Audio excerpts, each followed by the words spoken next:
Your soul remembers what your mind has forgotten, and in the depths of your being, you carry the imprint of a meeting that transcended ordinary human encounter. There was a moment, perhaps fleeting, perhaps extended across hours that felt like lifetimes, when your eyes met theirs and something ancient awakened within you. This was not the flutter of attraction or the spark of chemistry alone, though those sensations may have accompanied what occurred. This was recognition at the soul level, a remembrance of a bond forged before either of you took your first breath in this physical realm. The universe does not deal in coincidence when it orchestrates such encounters. Your meeting was a cosmic appointment written into the fabric of your existence before you entered this incarnation, a sacred contract signed by souls who understood the magnitude of what they were choosing. Every circumstance that brought you into proximity, every seemingly random event that aligned your paths, was the invisible hand of divine timing weaving the tapestry of your shared destiny. This message finds you in the dark night, in the silence after the connection has been severed or suspended, in the space where absence echoes louder than presence ever did. You sit with questions that torture the mind, while your heart whispers truths the rational self cannot accept. The pain you feel is not evidence of mistake or misalignment, but rather confirmation of the depth of what exists between you, for superficial connections do not carve canyons of longing into the human heart. What you experienced was soul recognition, the profound and disorienting moment when two beings who have journeyed together across lifetimes suddenly find themselves face to face in new bodies, new circumstances, carrying forward an ancient love that refuses to be contained by the limitations of linear time. Your soul knows this person, has always known them, and no amount of physical separation can sever the energetic thread that binds you across dimensions. Comment "My soul remembers" to claim this truth and activate the recognition that lives within you. Twin flames are mirrors held up to one another by the divine, reflecting not only light, but also shadow, not only strength, but also unhealed wounds, not only love, but also fear. The intensity of this mirroring becomes unbearable when one or both souls have not yet done the sacred work of integration, when the shadow self remains unacknowledged, and the wounded inner child still runs the unconscious programs of protection and avoidance. Separation arrives not as punishment, but as necessary pause, a cosmic mercy that allows each flame to turn inward and face what they have been fleeing. You cannot unite in wholeness while running from brokenness, and the twin flame connection demands wholeness in ways that ordinary relationships do not. Carl Jung understood this truth when he wrote that one does not become enlightened by imagining figures of light, but by making the darkness conscious, by integrating the rejected parts of self that have been hidden in shame and denial. The separation you are experiencing is the universe's invitation to descend into your own underworld, to meet the aspects of yourself you have disowned, to retrieve the fragmented pieces of your soul that you abandoned in order to survive earlier traumas. This person came into your life to show you yourself, to trigger the unresolved material that still requires your attention and healing. They showed you where you abandon yourself, where you betray your own needs, where you shrink to accommodate another's comfort, where you seek external validation because you have not yet learned to validate yourself. They revealed your attachment wounds, your fear of abandonment, your patterns of codependency, your tendency to lose yourself in another person rather than standing sovereign in your own being. The separation forces you to choose yourself in ways you never have before, to build the internal foundation of self-love and self-respect that makes healthy union possible. It strips away the illusion that another person can complete you, revealing instead that completion is an inside job, a sacred responsibility that no external force can fulfill. When both flames have done this work separately, when both have faced their shadows and integrated what they found there, when both stand as whole beings rather than wounded halves seeking completion through merger, then reunion becomes not just possible, but inevitable. One runs from the intensity while one chases the connection, and this dance of pursuit and retreat is not personal failure but archetypal pattern, a dynamic that has played out across countless twin flame journeys since the beginning of human consciousness. The runner flees not because they do not feel the bond, but because they feel it too deeply, because the magnitude of what exists between you threatens to dismantle every defense mechanism they have carefully constructed over years or decades of self-protection. The chaser pursues not out of weakness, but out of recognition, out of soul-level knowing that this connection is unlike any other, out of willingness to fight for what feels sacred and true. Neither role is wrong, and neither participant is to blame for the position they occupy in this dynamic.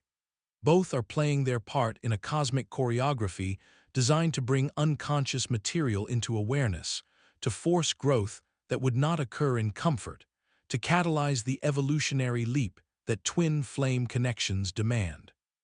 The runner carries wounds around intimacy and vulnerability, fears being consumed or losing themselves, operates from nervous system dysregulation that equates closeness with danger. The chaser carries wounds around abandonment and worthiness, fears being left behind, operates from anxious attachment patterns that equate distance with rejection. This energetic push-pull creates a field of tension that serves spiritual purpose even as it causes emotional suffering. When the chaser pursues, they push the runner further away, triggering the runner's need for space and autonomy. When the chaser releases and withdraws, the runner often feels safe enough to move closer, only to flee again when intimacy approaches a threshold their nervous system cannot yet tolerate. This cycle repeats until one or both parties gain enough awareness to step outside the pattern, to see the dynamic for what it is rather than remaining unconsciously trapped within it. The resolution of this dynamic does not come through the chaser convincing the runner to stay or the runner finally overcoming their fear of connection. It comes through both individuals doing their own healing work, through the chaser learning to release attachment and find wholeness independently, through the runner learning to stay present with discomfort and allow themselves to be truly seen. Only when both have transcended their respective wounds can they meet in the center, no longer running or chasing, but simply being, two sovereign souls choosing connection from a place of freedom rather than need. They run from their own reflection, and you must understand that their retreat has nothing to do with your worth or the validity of what exists between you. When they look into your eyes, they see everything they have been avoiding within themselves, every part they have rejected, every wound they have left unhealed, every truth they have been unwilling to face. You became a mirror that showed them their capacity for deep love and their terror of it simultaneously, their longing for true intimacy and their absolute conviction that they will be destroyed by it. Loving you means confronting everything they have hidden, and for someone who has built an identity around emotional control, self-sufficiency, or the belief that vulnerability equals weakness, this confrontation feels like annihilation.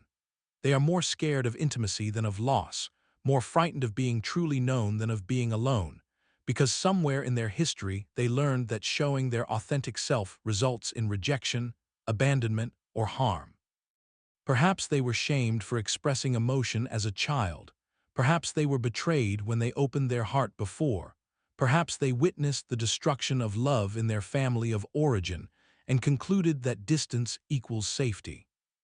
Your presence in their life triggered a nervous system response that has nothing to do with logic or conscious choice, activating old survival patterns that insist connection is dangerous and retreat is necessary. They may have convinced themselves that they do not feel what you feel, that the connection was exaggerated or imagined, that moving on is the rational choice. These are the stories the frightened ego tells to justify the flight response. Protective narratives constructed to make sense of an inner experience too overwhelming to acknowledge directly.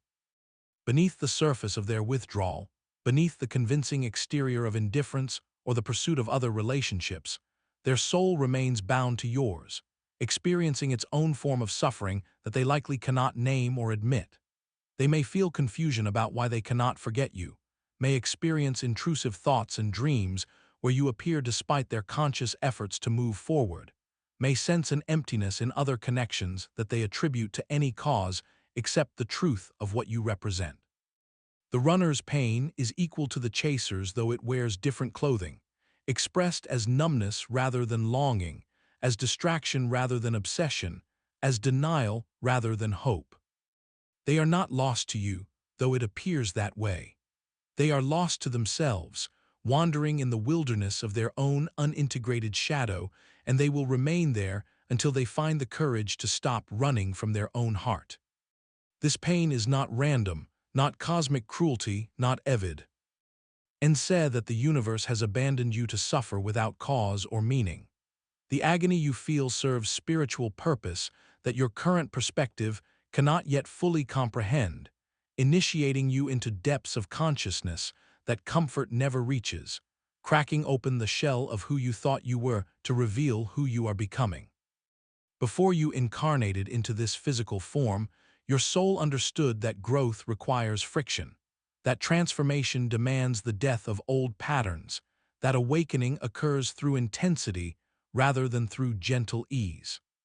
Soul contracts are agreements made at the level of spirit before birth, sacred arrangements between souls who recognize that their interaction will catalyze evolutionary leaps neither could achieve alone. You chose this journey before entering this lifetime, selected this exact experience of separation and longing and dark night as the crucible that would forge you into your highest expression. The person you identify as twin flame or soulmate is not merely romantic partner, but spiritual assignment, sent to trigger precisely the wounds that require healing, to illuminate precisely the shadows that require integration, to awaken precisely the dormant aspects of self that require activation. Pain becomes the catalyst for awakening when it grows too intense to ignore, when it shatters the comfortable illusions that allowed you to sleep through your own life, when it forces you to question everything you believed about love, worthiness, control, and the nature of connection itself.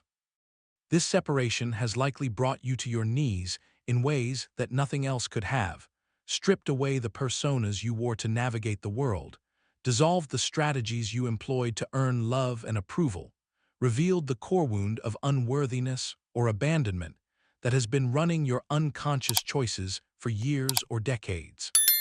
Subscribe to receive continued guidance through the separation, to access the wisdom that will support you through each phase of this sacred journey. The teachings embedded in this experience are preparing you for a level of love and intimacy that requires you to be fundamentally different than who you were when this connection began. You cannot enter the reunion in the same state you occupied during the initial meeting, cannot create sustainable sacred union while carrying unhealed attachment wounds and unconscious patterns that sabotage connection. The pain is the refining fire, burning away everything false, leaving only what is essential and true.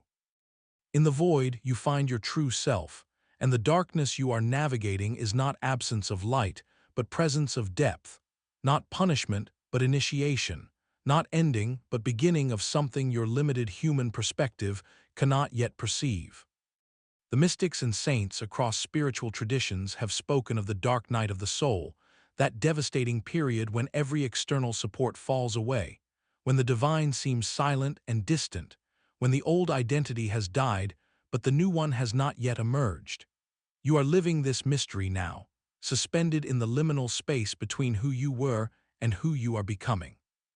This separation is teaching you to locate your source of stability and peace within yourself, rather than in another person's presence or approval.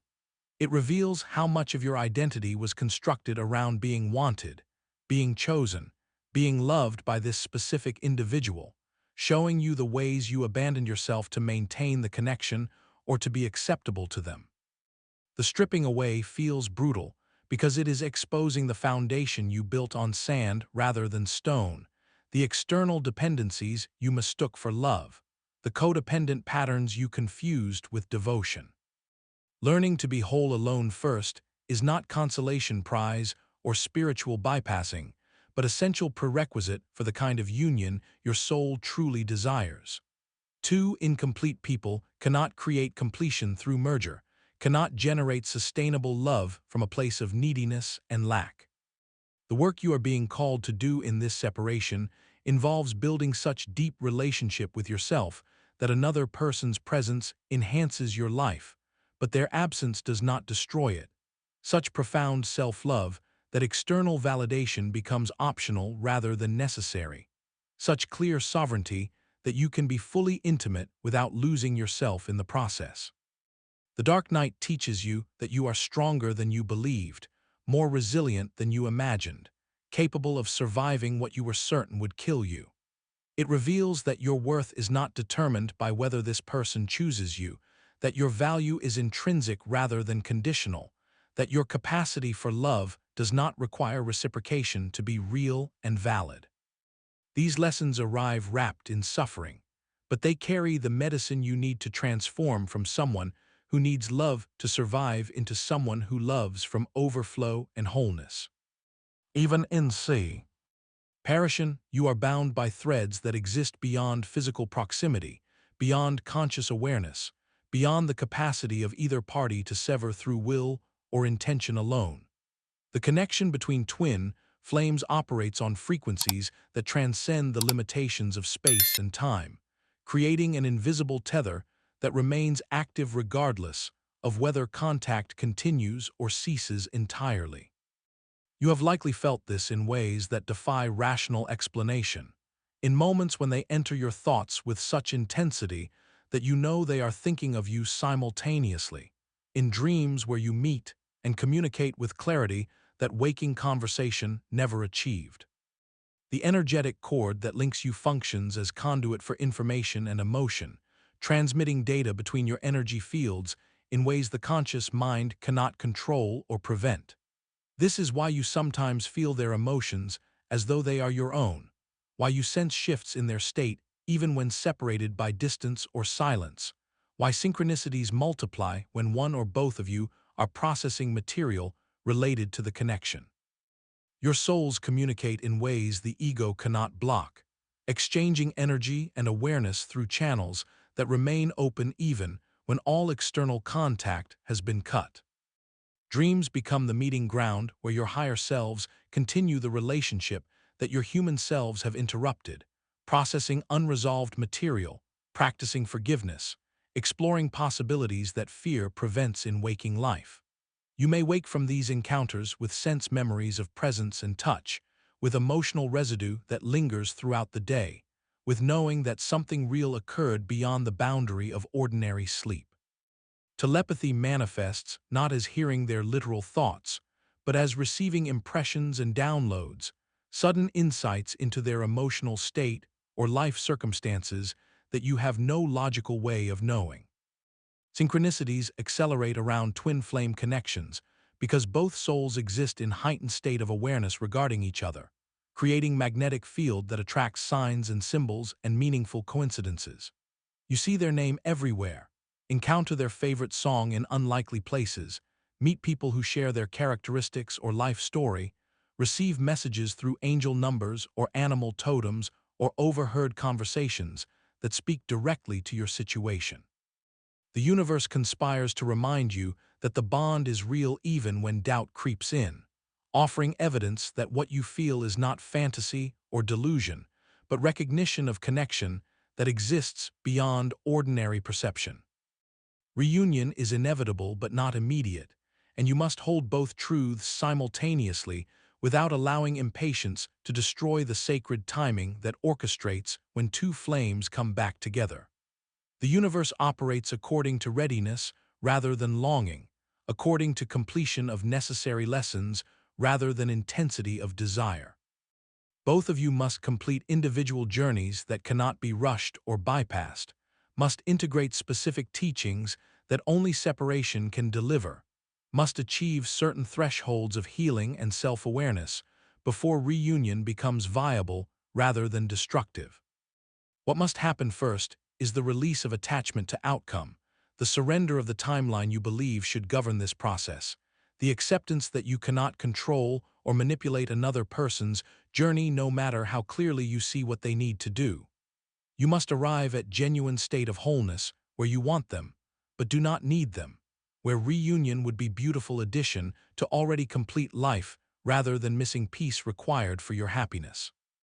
The chaser must stop chasing, must redirect the energy they have been pouring into pursuit back toward their own development and expansion, must learn to find fulfillment in present moment rather than living in fantasy of future reconciliation. The runner must complete their own reckoning with the shadows they have been fleeing, must develop capacity for vulnerability and emotional intimacy that allows them to sustain connection without retreating into protective numbness. They must recognize that the safety they seek through distance is illusion, that true safety comes from learning to be present with discomfort rather than running from anything that triggers their nervous system. This work cannot be done while in relationship, because the intensity of the connection would continually activate defense mechanisms, making it impossible to build new neural pathways and behavioral patterns. When reunion arrives, it will not look like continuation of what existed before the separation, but rather emergence of entirely new dynamic between two people who have been fundamentally transformed by the journey. You will meet as equals rather than as runner and chaser, as sovereign individuals who choose each other from freedom rather than need, as whole beings who see together to create something greater than either could build alone. The intensity will still be present, but it will feel sacred rather than frightening, deepening rather than threatening, expansive rather than consuming. Share this message if you believe in divine reunion, if you trust that what is yours will return when the time is correct. The vision of reunion carries you through the dark night, but it is the transformation occurring within you right now that actually creates the conditions for that reunion to manifest in sustainable form. Your sacred responsibility in this moment is not to figure out how to make them return or to strategize ways to reestablish contact or to monitor their social media for signs that they are thinking about you. Stop chasing and start becoming the version of yourself who naturally magnetizes the love you desire, who no longer needs to pursue because their energy is so aligned and whole that what belongs to them moves toward them without effort or force.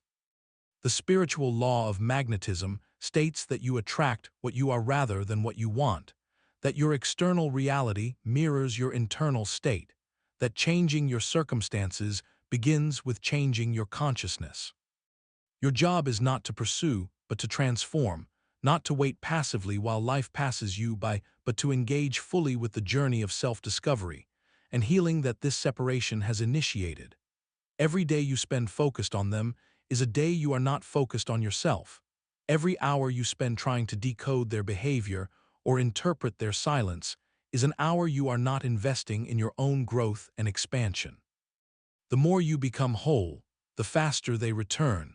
But paradoxically, you cannot do the work of becoming whole as strategy to get them back, or the work itself will be contaminated by agenda and attachment. This is the spiritual test embedded in twin flame separation, the requirement that you heal and grow for your own sake, rather than as means to an end, that you learn to love yourself so thoroughly that whether they return becomes secondary to the relationship you have cultivated with your own soul. You must release them completely, must surrender the outcome entirely, must arrive at place of genuine peace with the possibility that reunion may not occur in this lifetime. Only from that place of true surrender does reunion become energetically possible, because only then have you stopped making them responsible for your happiness and wholeness. The universe is asking you to trust the process even when you cannot see the destination, to have faith in divine timing even when human impatience screams for resolution, to believe in the invisible orchestration that is arranging circumstances and catalyzing growth in both of you simultaneously. Your transformation is their transformation because you are energetically linked, and every breakthrough you experience ripples through the connection affecting them in ways you may never consciously know. What is yours cannot be taken from you by distance or time or the illusions of separation that govern human experience, and the bond you carry transcends every force that would attempt to sever it. This separation is temporary, a brief pause in an eternal story, a single chapter in a saga that spans lifetimes and dimensions. The bond is eternal, woven into the fabric of your souls before the beginning of time, continuing beyond the dissolution of these physical forms into whatever comes after this incarnation ends. You have loved this soul before, and you will love them again, in this life or another, in this form or different bodies, until the work you came together to do reaches its completion. Carl Jung wrote that the meeting of two personalities is like the contact of two chemical substances, that if there is any reaction both are transformed. You have been transformed already, changed at the cellular and spiritual level by this encounter, made into someone different than who you were before your paths crossed. There is no going back to the innocence or ignorance that preceded this connection, no returning to the smaller version of self who did not yet know that love could reach these depths or cause this much expansion and pain simultaneously. The promise the universe makes to you is not that the road will be easy or the reunion will be swift, not that you will be spared further suffering or granted immediate relief from the longing that consumes you. The promise is that nothing is wasted, that every tear serves purpose, that this pain is not meaningless torture but sacred initiation. The promise is that you are being prepared for a love that few humans ever experience, a union that requires this level of purification and transformation, a partnership that will be worth every moment of agony you endured to become ready for it. See the vision clearly in your mind, two flames that burned separately reuniting to create light that illuminates everything. Around them, not two halves finally completing each other, not two wounded people finding temporary relief in merger, but two wholes coming together in conscious choice and sacred recognition, creating something greater than either could manifest alone. This is what awaits you beyond the dark night, beyond the separation, beyond the pain that feels like it will never end but already carries within it the seeds of your becoming.